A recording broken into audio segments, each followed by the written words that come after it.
Shaibu Jẹwọ ó kí ọmọ tó bí mọ́lẹ̀ ó bá a sùn bí àgbàlagbà. Iléeṣẹ́ ọlọ́pàá agbègbè Kabak níjọba ìbílẹ̀ Mubi South nípínlẹ̀ Adamawa ti mú baálé ilé kan ọ̀gbẹ́ni Awal Shaibu ẹni ọdún 42. Ẹ̀sùn tí wọ́n fi kàn án ni pé ó fipá bá ọmọbìnrin rẹ̀ tí kò ju ọmọ ọdún 9 lọ sùn lẹ́yìn tó mu ọtí àmupara-yó tán. Ọjọ́ Ajé Monday ọjọ́ 11 oṣù kẹta ọdún 2024 yìí ní ìṣẹ̀lẹ̀ ọ̀hún wáyé.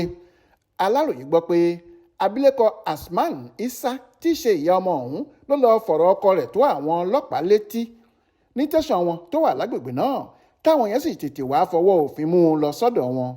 Ọ̀dọ̀ àwọn ọlọ́pàá ọ̀hún ní Shaibu wà tó fi jẹ́wọ́ pé lóòótọ́ òun lòún fipá bá ọmọ òun sùn lẹ́yìn tóun mutí yó tán lọ́jọ́ náà, àti pé àbámọ̀ ńlá gbáà lọ̀rọ̀ ọ̀hún jẹ́ fóun báyìí.